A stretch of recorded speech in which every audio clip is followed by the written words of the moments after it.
Alguma coisa vai ser lembrada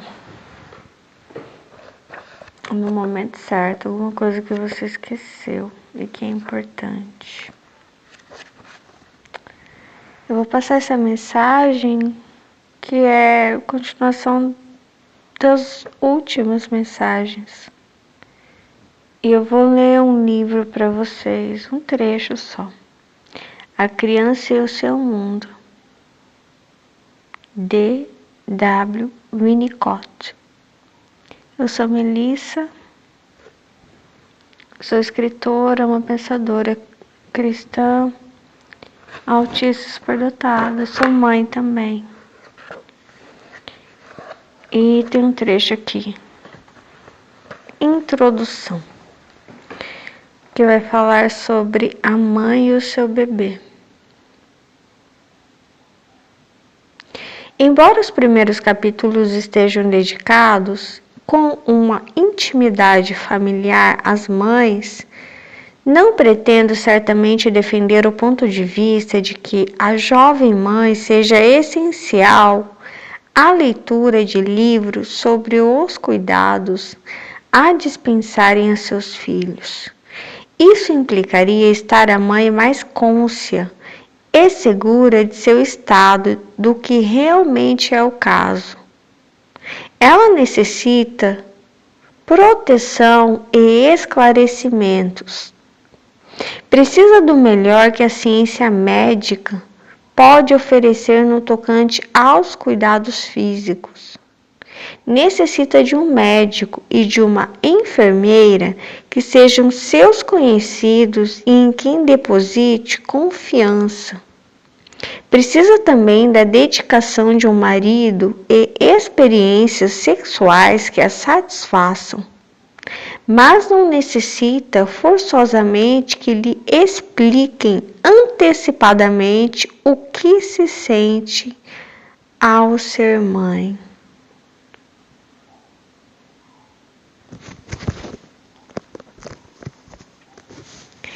Nossa, perfeito. Ó, não necessita forçosamente que lhe expliquem antecipadamente o que se sente ao ser mãe.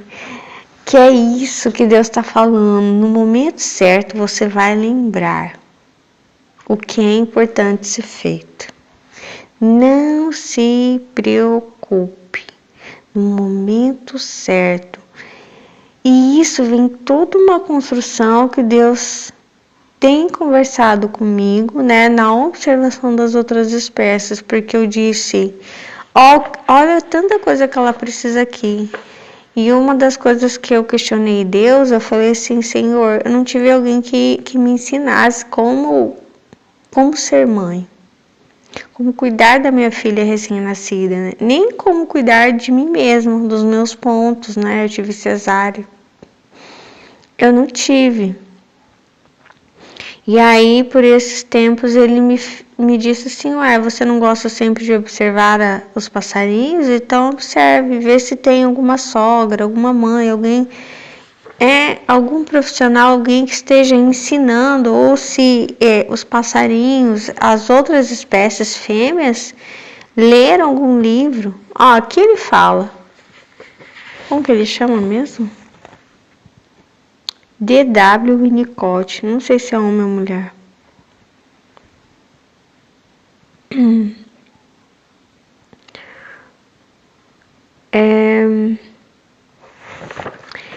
Ele está falando sobre o instinto, depois vai continuar, mas ele fala o quê? Eu não estou dizendo que é obrigatória a leitura para que essa mulher descubra o que é ser mãe.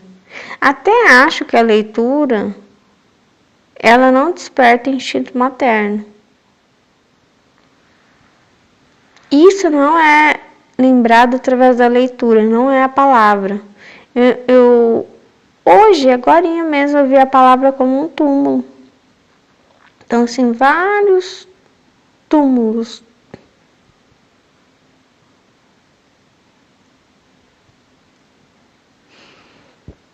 E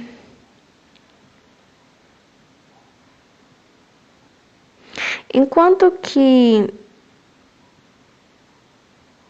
isso que você precisa lembrar e você precisa fazer não vem da palavra, não vem de uma forma, né, desses túmulos, mas vem de uma construção vital que em algum momento ele floresce, aí você descobre, nossa, era isso o tempo inteiro, era isso. Mas não se culpe, não se cobre, e isso floresce no momento certo. Assim como quando a gestação acontece, o nascimento acontece, você descobre o que é ser mãe e você descobre que nasceu para aquilo. Era isso o tempo inteiro, né? No caso, quando se fala de maternidade, pode ser outra coisa também. Uma das minhas principais ideias é esta, que os melhores instintos maternos promanam de uma confiança natural nos recursos próprios e convém distinguir as coisas que ocorrem naturalmente e as que têm de ser aprendidas. Por isso, tento distinguir entre ambas, de maneira que tudo quanto sucede naturalmente não se estrague. Pois é, eu fico pensando o seguinte, mais uma vez eu vou para os passarinhos, né? Eles não têm um celular, eles não têm como. Eu acho que eles não observam os outros, será que sim? A não ser quando eles são filhotes, né? Eu não sei se eles... eles têm o poder da observação também. Já pensou sobre isso? Que eles nos observam também? A gente sempre acha que só a gente observa eles, né? E se eles nos observam também? Mas assim, aqui ele fala que tem duas maneiras de você aprender a ser mãe. Quer ver? Ele fala do instinto como confiança natural, que ocorre naturalmente.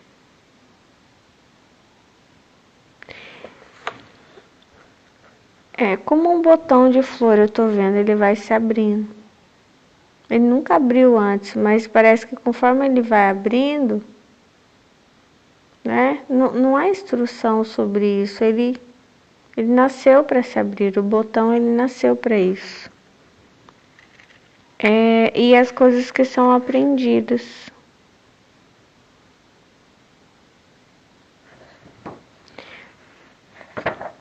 Mas essas coisas vitais, naturais, elas são aprendidas conforme você vai praticando.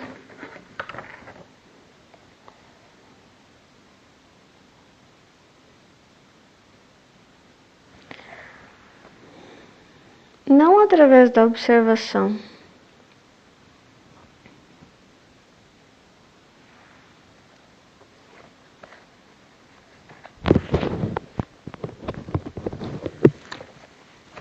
Muitas vezes você imagina como será algo, mas aí quando é de uma outra forma. Então assim, não dá para prever as coisas.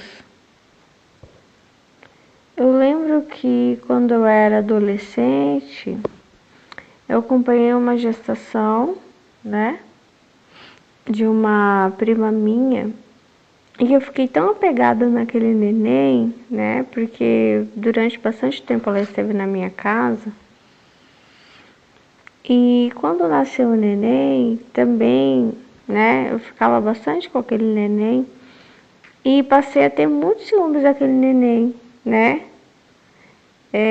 como se fosse meu, né, então tinha muitos ciúmes.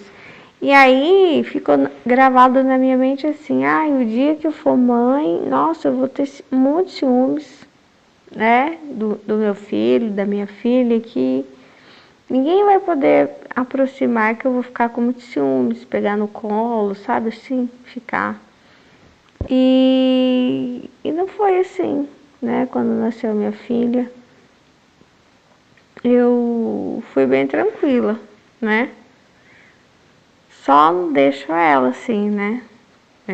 De ficar, digamos assim, longe da minha presença, né? Mas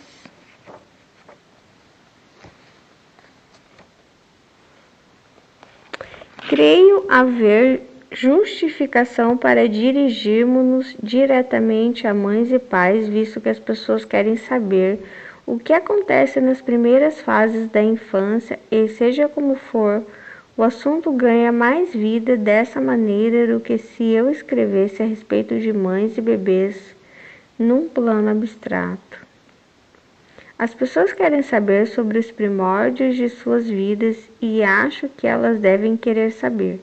Poder-se-ia dizer que alguma coisa faltaria na sociedade humana se os filhos crescessem e fossem, por seu turno, pais e mães, mas sem saberem reconhecerem o que as mães fizeram por eles no começo. Com isto, eu não quero dizer que os filhos devem agradecer aos pais pelo fato de os terem concebido, ou mesmo pela colaboração na formação do lar e orientação dos problemas de família.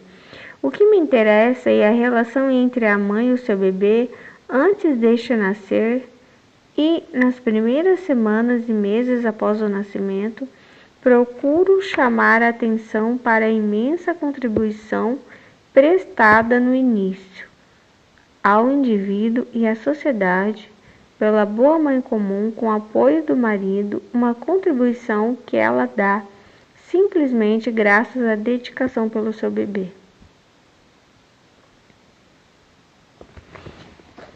Enfim, vou parar por aqui. Eu não sei se eu vou conseguir construir essa mensagem que eu queria, mas eu vi duas forças. Eu vi a força da palavra, que ela tem a força de morte, de engessar as coisas, a força de túmulos. Isso, são formas. A palavra é forma, então ela como se não é bem matasse, não sei. Meio que matasse, provocasse morte. Tá escrito, né, que a lei provoca a morte.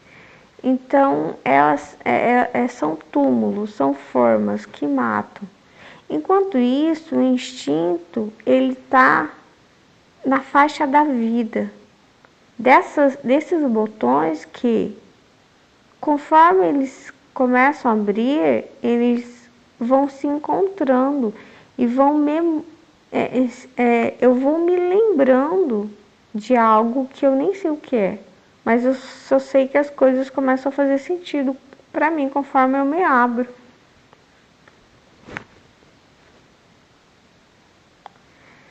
Então eu penso o seguinte, que já que a gente sempre caminha para a racionalização das coisas, para a palavra, e a palavra é túmulo e é morte, e isso vai nos levando à insensibilidade, a gente estranha as outras espécies, a gente acha que tudo a gente precisa aprender, a gente precisa ler em algum lugar, a gente precisa... Enquanto que todos os outros, eles vivem toda uma vida, toda uma trajetória, milhares deles, bilhares, e eles todos agem por instinto, por intuição, e parece que dá certo para eles são bons pais, elas são boas mães, né? Os filhotes estão bem, inclusive depois eles também crescem, se tornam pais, mães, eles não prejudicam o ambiente.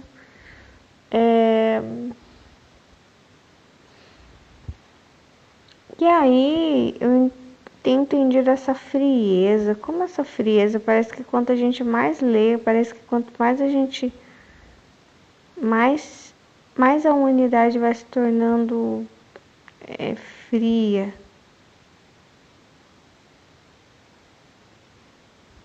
Quando ele vai falando ali da mãe, eu acho que esse livro é muito antigo, né? Eu já não vejo essa mulher dessa forma. Quando ele fala do instinto da mãe, eu não vejo mais. Eu vejo que o botão do instinto materno, ele foi desconectado, entendeu?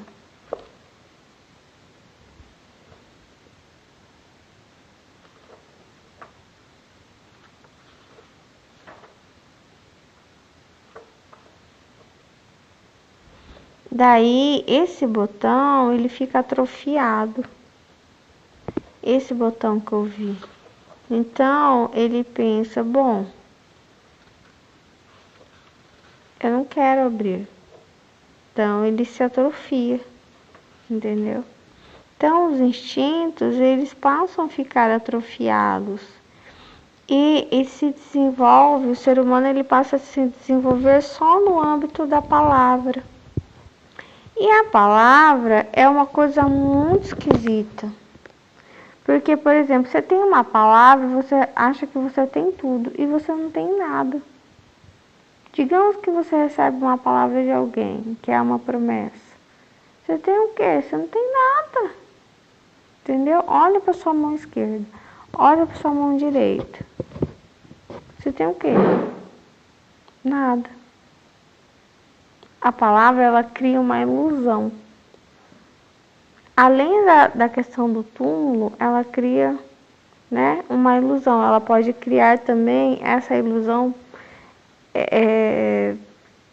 Ela pode prender, ela pode tornar as pessoas frias, arrogantes, enfim.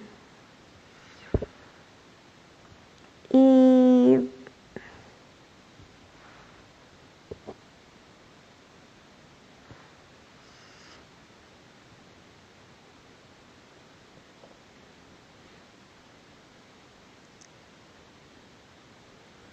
não sei se você consegue visualizar isso, porque eu fico visualizando o tempo inteiro.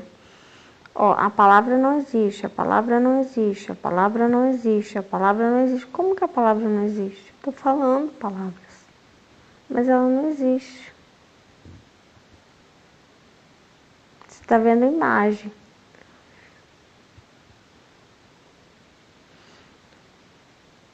Não faz muito tempo, tem poucos anos que eu descobri que o cérebro ele só trabalha com imagens, não com palavras. Então eu aprendi a montar um mural dos sonhos, né?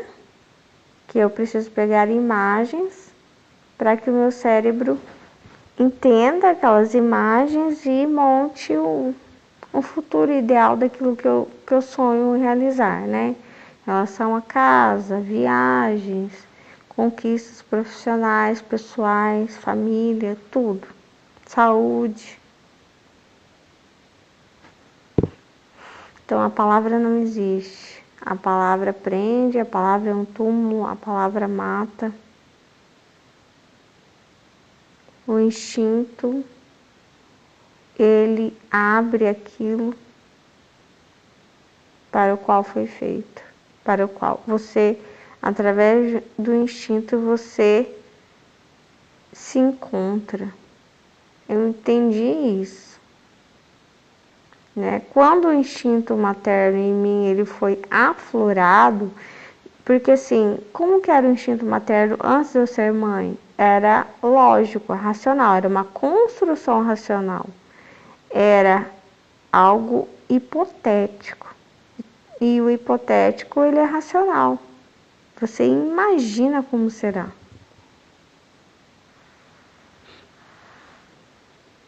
Agora, quando eu vivi o instinto materno, aí não era hipotético. Aí era real. Era o botão se abrindo.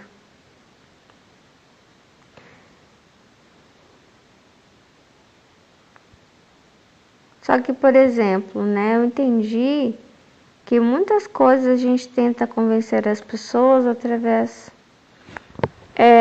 claro, é o recurso que a gente tem, né? O que a gente vai fazer? A gente tenta convencer as pessoas através da conversa, né? Através da fala. da escrita. E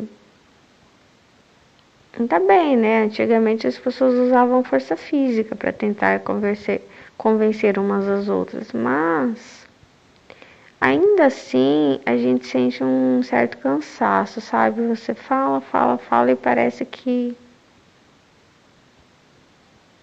você sente até culpa, na verdade, né? Você pensa assim, nossa, por que eu entrei nessa batalha, nessa guerra, né? Por que eu não me calei? Mas não.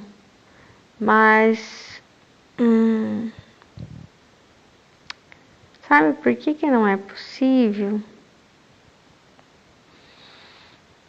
Por exemplo, se eu vou falar sobre, toda vez que eu venho aqui falar da vida, né? Que eu sou contra o aborto. Eu entendi isso, que algum botão, toda mulher que é abortista, algum botão dela foi desligado.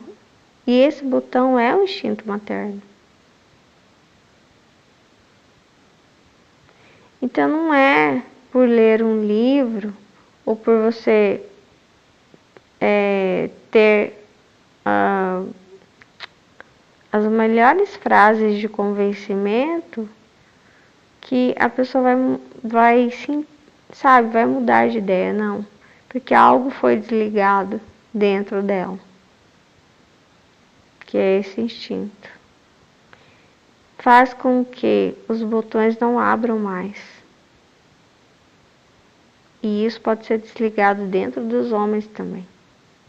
Por isso Deus disse, no momento certo você vai lembrar.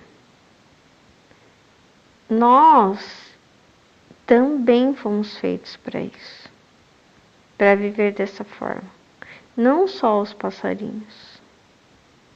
Que no momento certo a gente se lembrasse de tudo quanto precisamos fazer.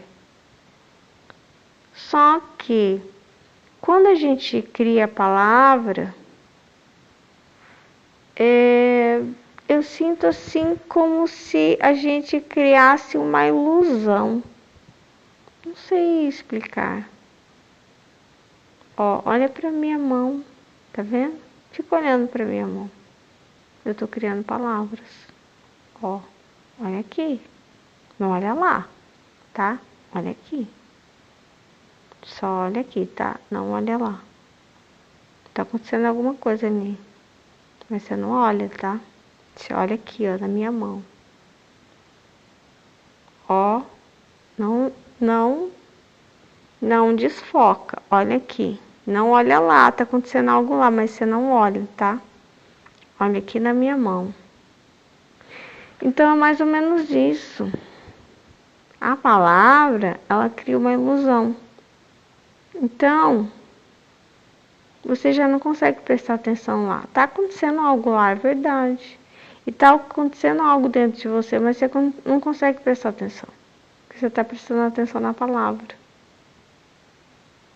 Por isso ela mata. Ela mata a vida, as coisas que estão acontecendo. Você não percebe o que está acontecendo dentro de você e fora. Porque você está olhando para essa mão que está fazendo uma palavra. Que são vários túmulos. Então assim começa a...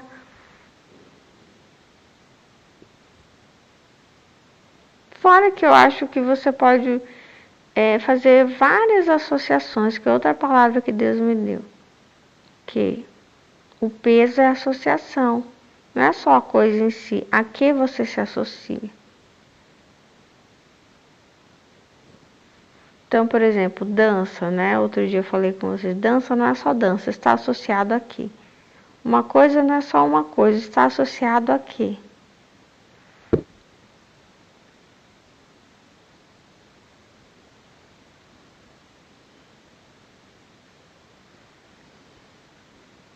E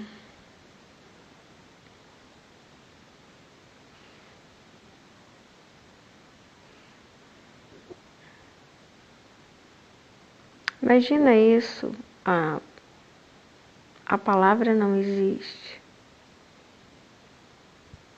O que existe então? todo o restante, é só a palavra que não existe. Eu existo, você existe, é a palavra que não existe.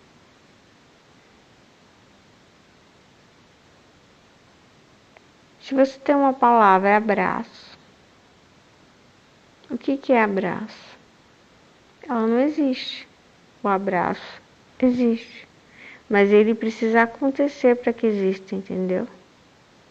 Mas a palavra, ela dá uma ilusão. Ó, abraço. Eu tenho abraço? Não. Aí agora eu, me abracei. Agora eu tenho. Então a palavra, ela, de fato, ela não existe. Mas eu queria terminar com uma coisa.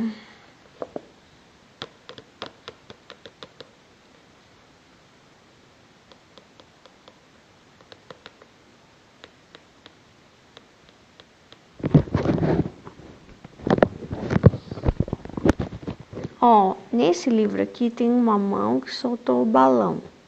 Um balão amarelo. E aí, tô tentando entender a mensagem, né? Aí eu vi o seguinte. Do outro lado, que não se dá para ver, a outra mão tá segurando uma criança. E é como se ela tivesse que decidir, ou eu solto o balão, ou eu solto a criança. E aí, nesse momento que o balão tá subindo, fica subentendido que ele decidiu soltar o balão, e não a criança. E é isso. O nosso mundo, ele é dividido em duas coisas. Só o nosso. Das outras espécies, não. Já que a palavra não existe para eles, só a vivência, só o hoje, o presente, só os fatos, as coisas que eles estão fazendo. E conforme eles vão fazendo, eles sabem que novas pistas serão dadas. Eles têm essa confiança. Nós não. Nós não temos.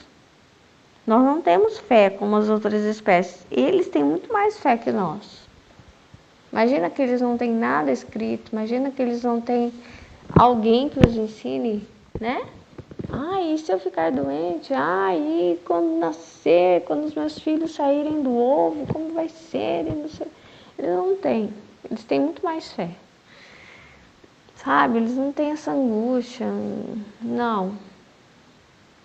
Para nós, o nosso mundo ele é repartido em duas coisas. Então, soltar o balão e não a criança. A criança, ela representa a verdade, aquilo que de fato é. Aquilo que você precisa descobrir ou vivenciar, né? Que pode ser um dom natural seu, pode ser um instinto materno ou paterno, não sei. E o balão significa uma ilusão. Algo que você criou na sua cabeça de como seria, ou uma palavra, que é um túmulo, entendeu? Porque se você ficar olhando para o balão, você não enxerga a criança. Como eu disse, olha aqui, não vai deslocar. Está acontecendo aqui, está acontecendo ali. Alguma coisa, que é esse balão. Eu fico olhando muito pro balão e eu não vejo a criança. E aí eu solto o balão e olho para a criança. Só que as outras espécies não têm esse balão, que é a palavra. Que a palavra não existe, a palavra não existe, a palavra não existe. Eles têm só a criança.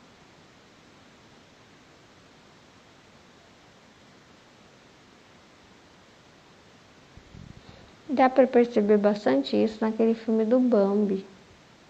Você assiste e vai mostrando o crescimento do Bambi. Conforme ele vai crescendo, ele vai passando, ele vai despertando, né? As diversas fases ali da vidinha dele.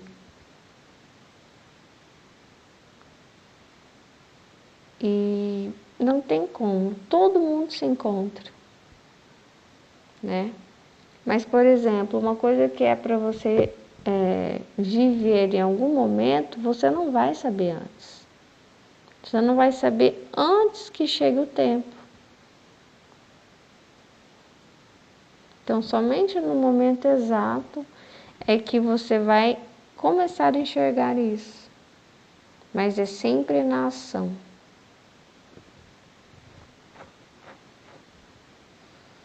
É sempre na ação.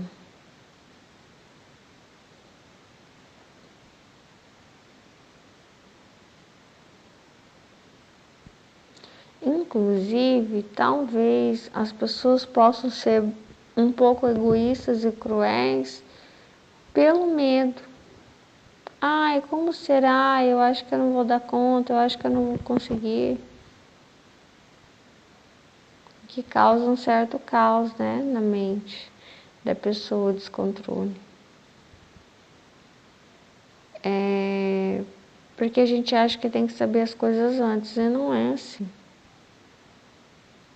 Você sabe conforme você vive. E aí você vai sabendo mais, sabendo mais, sabendo mais.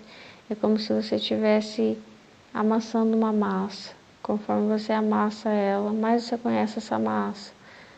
Conhece essa massa, conhece essa textura, entendeu? Até que você decora aquela massa. Você sabe como você decora os ambientes da sua casa? Você sabe quantos passos você dá até chegar a tal. Mesmo se você fechasse os olhos, você saberia mais ou menos onde está cada coisa. Mais ou menos assim. Então, é como... isso. Sabe casa que tem sensor? Ou comércios que tem sensor de luz?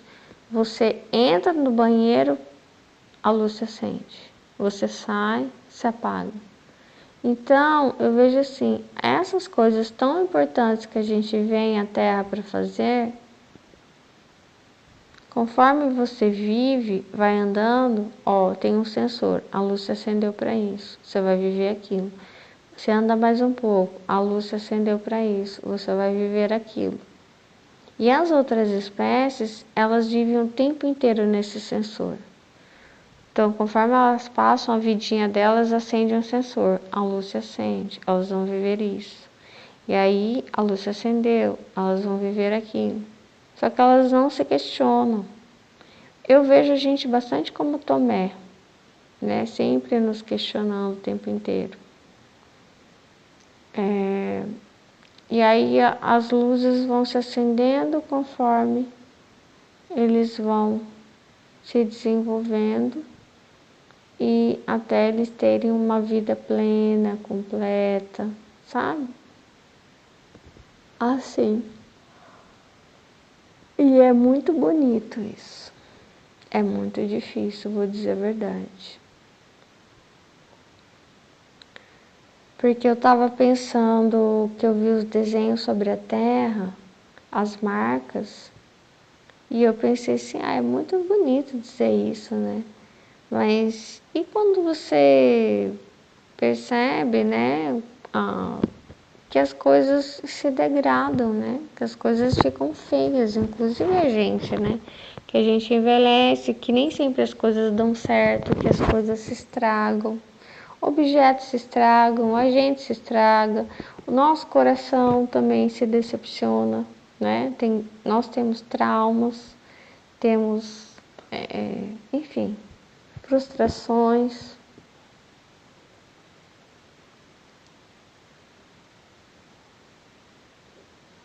E será que as outras espécies também, né, não passam por esse momento de revés, né?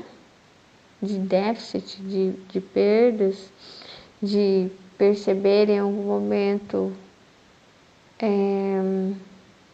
como mesmo nessa historinha do Bambi, né? A mãe dele morreu, ele tem que ficar com o pai, ele não tinha proximidade com o pai, né?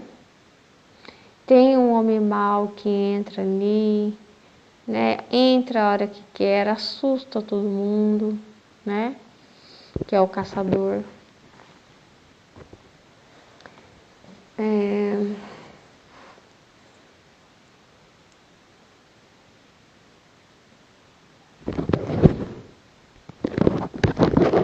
Aí depois dos desenhos eu cheguei a uma nova conclusão, que não depende do final da história.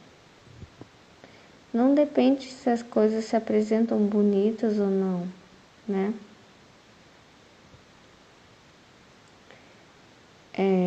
As luzes se acenderam, você entende o que deve ser feito, você faz aquilo e você cumpre o seu papel, e aí uma nova luz lá na frente vai se acender. Mesmo que você não veja, esteja escuro, mas conforme você passar, a luz vai se acender. E outra coisa importante vai acontecer através da sua vida. Independente de como tenha sido, isso que você vivenciou conforme a luz se acendeu, por exemplo, uma mulher que ficou grávida e teve um aborto natural, ai, tadinha, perdeu o bebê, tão triste, né? Mas independente disso, ela cumpriu ali. Ela foi mãe ali, né? Ela cumpriu vivenciou o acender da luz conforme ela tinha que fazer. Plenamente, né? Ela se doou ali. O botão dela se abriu, né? Não importa quanto tempo tenha durado, por exemplo, né? Essa gestação ou essa maternidade, não sei, né? Se de repente perdeu um bebê, né?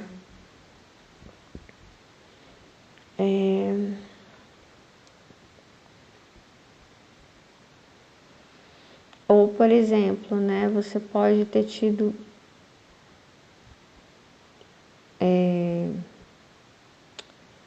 um bom trabalho, uma boa ideia, sei lá, aberto uma empresa. Quantas empresas falem, né?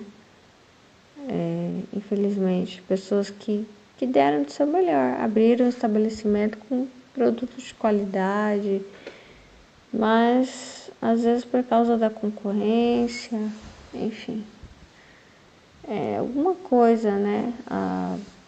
Como eu disse, né? O final das coisas acaba não sendo bom.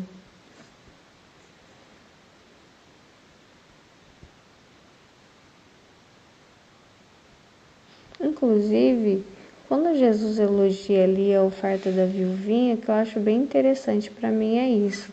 Acendeu a luz, ó, alguém passou por debaixo e vivenciou aquilo.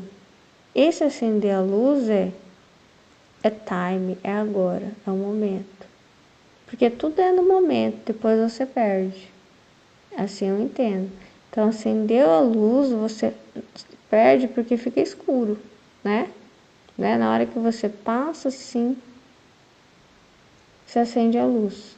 E é aquele momento que você vivencia aquilo. Então, essa viuvinha, ela passa e olhando assim, olhando para ela, não dá para entender que ela está vivenciando bem, mas ela está, que Jesus elogia, né? E aí eu entendi, e estou entendendo agora, que não é a aparência das coisas, né? Como a gente sempre acha. Aparentemente, as coisas podem não estar sendo bem desenvolvidas quando essa luz está acesa. Mas depois pode vir a ouvir esse Jesus dizer que você desenvolveu bem o seu papel debaixo da luz. Entendeu?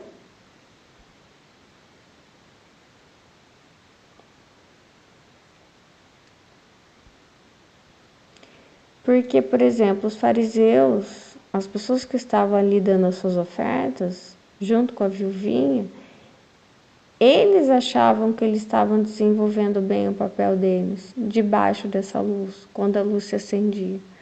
Mas ele elogiou quem? A viuvinha. Então não é só sobre o estado das coisas, né? Ou sobre o que aparenta ser. E aí novamente eu sinto como se Jesus, ele dissesse para nós: solta o balão, solta, solta o balão.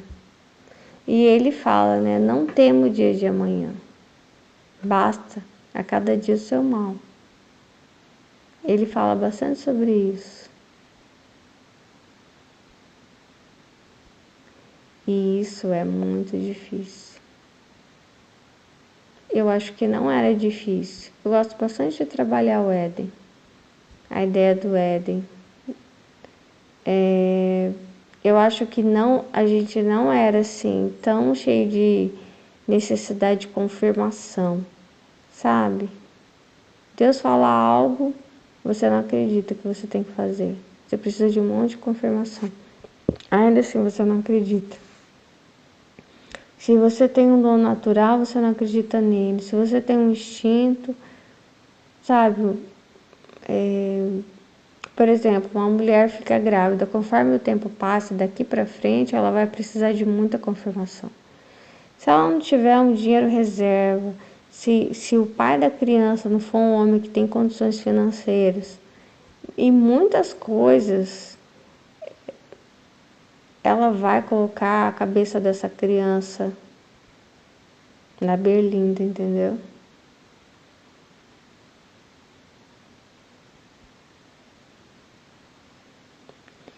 Então,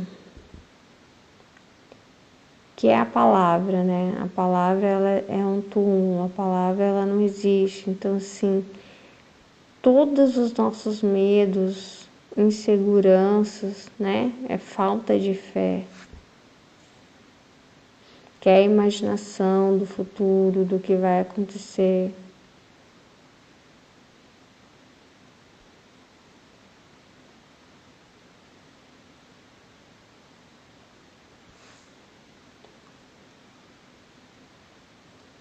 Que acaba levando o ser humano a fazer coisas que ele não deveria fazer e que às vezes até ele não quer fazer, mas ele se sente obrigado por lei, por palavra, que a palavra nem existe, de fato nem existe, o que é mais estranho. Então eu acho que quando, por exemplo, eles iam apedrejar aquela mulher e Jesus fala, né, meio que ele diz assim, por que vocês vão fazer isso? E ele diz assim, por causa da palavra. Mas a palavra nem existe.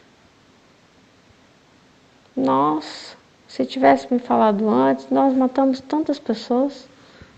E você fala que nem a palavra nem existe. A gente só matou essas pessoas por causa da palavra. Porque se soubéssemos que a palavra não existe, a gente não teria feito isso, porque de fato a gente nem queria, sabia? Porque a gente tinha medo dessa palavra. Porque se a gente não fizesse o que ela mandava, a palavra ia nos matar.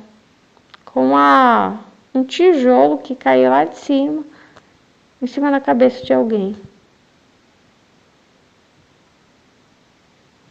Não, solta o balão. Olha para a criança, olha para a vida, olha para o que está acontecendo. Então, eu sinto assim, que conforme você anda, as luzes vão se acendendo e você vai descobrindo o que você tem que fazer. Era assim no Éden. E as outras espécies são assim. Elas não têm manuais.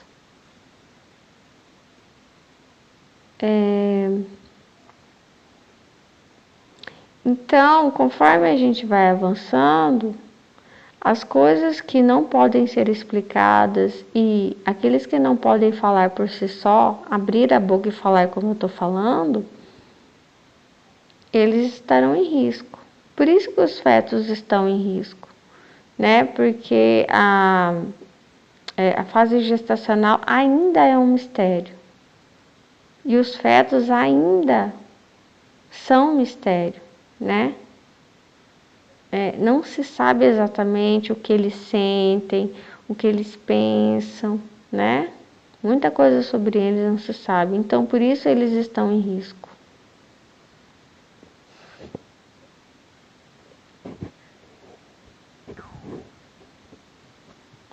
É isso, agora eu termino por aqui. A única coisa que eu sei é que Deus está falando muito forte sobre isso. A luz vai se acender, se é que já não se acendeu. Em algum momento ela vai se apagar. E aí faça aquilo que você sabe, né? Que Deus, que sua vida, né? Ela vai se encaminhar para isso, entendeu? Para esse exercício natural de algo que você e Deus, né? Você sabe o que é.